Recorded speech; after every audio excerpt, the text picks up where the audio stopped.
having a good nickname for a UFC fighter is very, very important, okay? Having a good nickname can either strike fear into your opponent's heart or can make them laugh at you. Some people's nicknames sound like rejected Xbox gamer tags, you know what I mean? Tony Has Died will be breaking down the best and worst nicknames in UFC history. Well, let's get straight into it, starting with the worst nickname, which is Joe Lazone's nickname, which is J-Lo. That's really the best you could think of, bro. You named yourself after Latin superstar Jennifer Lopez. Come on, bro. You gotta come up with some more creative shit than this, alright? J-Lo is the name that you could have picked. Out of any name, you picked J-Lo. I know your name is Joe Lazone, alright? There's some other things you could have come up with, you know what I mean? So you name yourself after Jennifer Lopez. Alright, bro. That makes a lot of sense. Next up, we got Iaquinta's nickname, which is Raging Iaquinta, bro. I like Iaquinta, but just look at him. Does this guy look like he's gonna be raging anytime soon? No. This motherfucker looks like he's about to sell you a fucking house, bro. Alright? Iaquinta has never raged, will never rage. He's not gonna be raging anytime soon. You watch any of his fights as well, the nickname just doesn't like apply to him whatsoever, in my opinion. Like, yeah, bro, this guy was raging so hard. He lost to Bobby Green, lost to Dan Hooker, lost to Cowboy Cerrone, lost to Habib, lost to Michael Chiesa. This guy was not raging. I mean, he was raging, but like not from like being powerful or anything, just raging from losing, alright? So I don't think Raging Iaquinta is a very good nickname. Let's get on to the next one. He actually changed his name now. This is no longer his nickname, but when he first got into the UFC, Corey Anderson's nickname was Beastin'25-8, not 24/7. He found an extra hour and he found an extra day. This guy was Beastin'25-8, bro. What? What is this nickname, bro?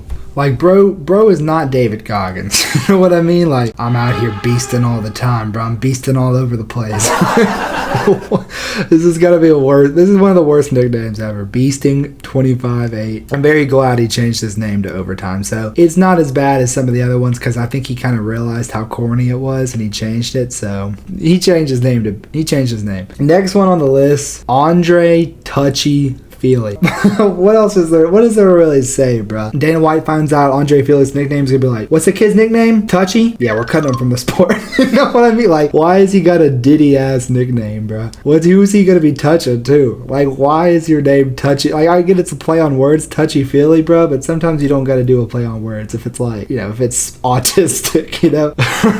He's got the Pat Barry nickname. He's got the John Jones ass nickname, Touchy Feely, bro. Anyways, let's move on to the next one, which is, this nickname is so bad. There's literally memes, and if you go into any comment section, they'll be like, what's this guy's name? Yeah, I can't remember his name, bro. Like, that's how bad his nickname is, because his fighting style, like, he's just not he's not memorable at all. And because he's not memorable at all, remember the name just has to be the most ironic nickname of all time. Like, you just look at any social media thread about Bilal, who is this guy? I forgot who he was. We're not remembering his name, all right, especially after his last performance. Next thing we got is Frank Twinkle Toes Trigg. What the actual fuck is this nickname, bro? Like, you are a cage fighter and you're nicknaming yourself Twinkle Toes. Like, bro, you're named after like My Little Pony or some shit, bro. Like, he's got the name of like a figure skater. You know what I mean? Twinkle Toes. And Frank Trigg was actually a decent fighter during his time, so it's like you're really gonna ruin all your aura by being named Twinkle Toes. So yeah, I don't know how I feel about the nickname Twinkle Toes. Let's just hop on to the next one. Darren Elkins claims that he got his nickname because his face is always cut and shit. That's not true. He named himself The Damage and has the worst tattoo in UFC history. He literally has The Damage tattooed on his chest. He got this name because he was the one that was going to be doing the damage. He was the one that's going to be inflicting the pain. As it turns out, that was never true ever. Darren Elkins just got... So I guess you could say it is a good nickname, but for all the wrong reasons. Because it seems like Darren Elkins just gets the shit beat out of him every single fight. So his nickname is a good nickname, but for all the wrong reasons. So he lands himself into the worst nicknames. The next nickname we got is for Brendan Schwab, and his nickname is Big Brown. Yeah, he named himself after a fucking turd, dude. And that's not even the worst thing. He had another name before that, was the Hybrid. What is this motherfucker? So he has two of the worst nicknames ever. So he's like, all right, my nickname's the Hybrid. Turns out I'm not very much of a hybrid, so I'm gonna name myself Big Brown. Like, what is even the fucking context behind being named? You literally named yourself after a turd, and that's exactly how he fights too. So, and his fucking stand-up comedy is Big Brown as well too. Let's just move on. So the next nickname we got is James Krause, and his nickname is the James Krause. If this guy was good, I think the nickname The would be pretty good, you know what I mean? But let's go ahead and look at James Krause's record. He's 28-8. Like, who did he beat that was good, bro? Lost to Jorge Masvidal, lost to Bobby Green, lost to Justin Lawrence. You can't be the James Krause and be 28-8. You know what I mean? Never holding any belt. The sports better rigger. That's what you should be known for, bro. The sports gambling malfunction or something, bro. I don't even know. The inside better is what he should be, bro. The is a terrible nickname, bro. Like, if it was like the Ilya Topuria, the Islam Makhachev, it would be cool. But since it's James Krause, it's just like, you're fucking James Krause, all right? Calm down. Calm the fuck down, Krause. As Sean Strickland would say, bro. Next nickname, James Vick is the Texecutioner.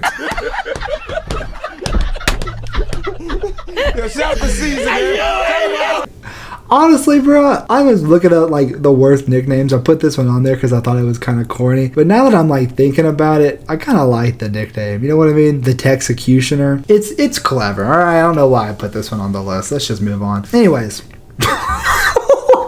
Yeah, this is gotta be the worst nickname. Ian McCall's nickname was Uncle Creepy because Ian McCall thought nicknames were dumb. So I just read why he called himself Uncle Creepy is because he was over at his friend's kid's house and they called him Uncle Creepy. So he's like, that should be my nickname for fighting. What does that even mean, bro? Why were they calling you Uncle Creepy in the first place is the first thing I gotta wonder. So you're putting your kids to sleep. Not even your kids, you're putting your friends' kids to sleep. They call you Uncle Creepy and you think it's a good idea to nickname yourself Uncle Creepy. Alright, bro. You need to be put on a fucking FBI watch list, bro, for this nickname, bro. Your FBI agent is like, what the fuck are you doing with your life, bro? Uncle Creepy is gonna be one of the worst nicknames I've ever heard. And finally, what I think is probably the worst nickname in UFC history, which is Anthony Lionheart Smith. If you're gonna call yourself Lionheart, you have to show that you have a fucking lion heart. If you go out there and curl into fucking fetal position for every single fight, you don't deserve to be called Lionheart, alright? If you quit anytime you face adversity, being nicknamed Lionheart is the worst possible shit I could ever imagine, bro. Like, well, you can't be named Lionheart. And also, look, just look at his record. He's 37-22. He's lost 22 times. And 22 times he quit. And you call himself Lionheart, bro. If that's not the most ironic nickname in UFC history, I don't know what is. Besides Bilal's name, I think this is probably the worst nickname. Well, no, I think this is worse than Remember the Name. Because at least Bilal was the champion. At least Bilal went on like a 11 fight win streak, captured the belt off of Leon Edwards. You know, you look at what fucking Anthony Smith has done. He just curled into a ball and fucking coped about his fucking career. He's like, I could have been champion. Believe it or not, John Jones just isn't that good. You know, I just can't do it with Anthony Smith. So now that we've gone over the top 10 worst nicknames, let's go over the top 10 best nicknames. Starting with the most obvious one, Conor McGregor's nickname, which is The Notorious. I think it's probably the most iconic nickname in MMA. Pretty fitting considering Conor has been accused of multiple sexual... I'm just kidding. It makes sense because Conor McGregor is notorious. He talks shit. He's the bad guy of the UFC, you know? He earned the name The Notorious. I think it's a pretty fitting, probably the most fitting nickname for a fighter ever. So let's move on to the next one. John Bones Jones. Let's remember his old nickname, which was Sexual Chocolate. Maybe the Guru videos have some validity to him, your nickname being Sexual Chocolate. John Bones Jones is probably, it's just a very iconic nickname, you know? It was his nickname as a defensive lineman in high school because he was like skinnier for that position, but he was still really good. I think Bones is just a really badass nickname for a fighter, even though I hate John Jones. Let's clarify that. Yeah, so I just think that Bones is probably one of the most iconic nicknames in the history of the sport. So move on to the next one. I think already this one has submitted itself as one of the best nicknames. Paddy the Batty Pimblett. Whenever he walks out, they're always chanting, "Oh, Paddy the Batty." I think that Paddy Pimblett's nickname is probably one of the best nicknames in UFC history already, even though he hasn't done much with it already. I think that when you think of Paddy, you think of the Batty. I think that Paddy Pimblett's nickname has stuck as one of the best nicknames in UFC history. Move on to the next one. Some of the best nicknames, you don't even say the guy's first name. You just say their fucking nickname. You know what I mean? Like Rampage Jackson. When you think of Rampage, you don't think of Quentin. As Harry Hawani says, Quentin.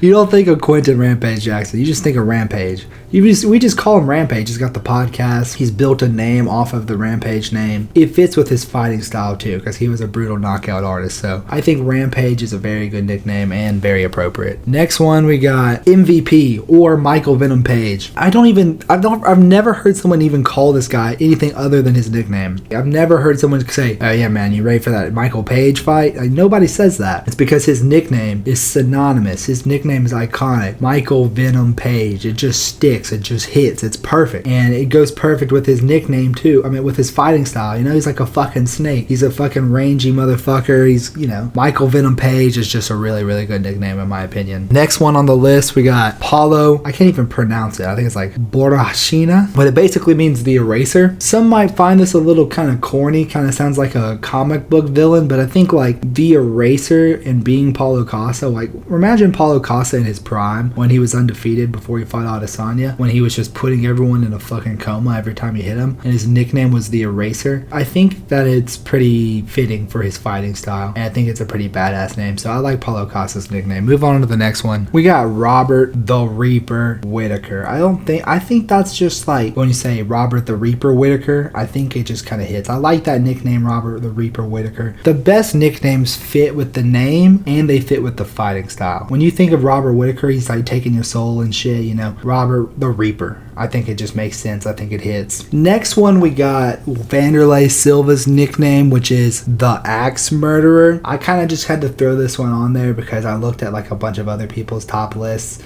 and every single person had this on their list. I think it's pretty creative. I've watched a couple of Vanderlei's fights. I know how good he is. I think it's very appropriate for his fighting style. Kind of just marauders forward and fucking knocks people the fuck out. Yeah, it's a pretty badass, unique nickname. I don't think anyone else is going to be calling themselves the Axe Murderer. It's not like, I feel like the most uncreative ones, Sugar Rashad Evans, Sugar Sean O'Malley, Sugar Ray Robertson, Sugar. Yeah, there's so many people called Sugar. This one's just very, very, very creative in my opinion. The Axe Murderer. And it fits with his name too. So let's move on to the next one. You know, me and Chuck Liddell, we go back a long way. If you guys hadn't know, me and Chuck Liddell, we hang out all the time. I actually just met Chuck Liddell one time, but I think that Chuck Liddell's nickname is very fitting. The Iceman. He always wore those shorts as well that went very well with his nickname. Yeah, just a very iconic nickname. Went with his personality. And if he landed on you clean, you're out. So you're ice. Next one we got, this is another nickname that you don't even say that. You don't even call Mauricio Rua. You just call him Shogun, bro. You don't ever call this guy Mauricio Rua. You call him fucking Shogun. Because that's how iconic his nickname is that his nickname is Shogun. Shogun deserves to be on this list, obviously. And let's move on to the next one, which is Yoel Romero, whose nickname is the Soldier of God. He's fucking Cuban free. Imagine fighting Yoel Romero. That's Joe Rogan. They took him to a fucking doctor and they said he was a genetic freak. His orbital healed so fast. This guy's a Cuban genetic communist experiment. Soldier of God. It's a very, very scary name to have, I guess, when you're about to fight somebody. So I think that one really just like instills fear into someone if they're about to fight him. Because, you know, Yoel was crazy too, the way he talked. Hey, Mike! You know, he's like barking like a dog in Bellator. Yeah. I think that Soldier of God is a perfect nickname for Yoel Romero. Move on to the next one. This one's just perfect. It was perfect. The Great. Because if Alexander Volkanovski went on to be mediocre or mid or terrible, he'd probably be landing in the bottom half of this list next to James Krause, you know? But since he is the Great, it fits with his name. Obviously, it's a play on words of Alexander the Great, who was the king of Macedonia, conquered the entire world. There's that meme that's like, Alexander died when he was 24, Volkanovski's 37, taking over the fucking sport, you know? I really like this nickname, the Great. Just goes with his name, goes with his legacy. And the best nickname in UFC history. Come on. If you have anything else but this, you're a casual, alright? I'm just saying. The Korean Zombie is the best nickname of all time. It's just creative. It's iconic. He is the Korean Zombie, you know? And I feel like this nickname really goes well with his fighting style as well. Walking forward, taking damage, eating shots before he got old, fighting aggressively, moving forward no matter what. His walkout song, Zombie by the Cranberries, best walkout song of all time too. So shout out the Korean Zombie. I heard he's doing like some fucking music shit now or something. I don't even know. I know he's like a big YouTuber in Korea or whatever. I think the Korean Zombie is the greatest nickname in UFC history, but my opinion really doesn't matter. What matters is your opinion. So let me know what nicknames I missed in the comments below for the best and the worst. Thank you guys for 2,600 subscribers. I love every single one of you. Thank you so much for tuning in, and I'll check you next time. Peace.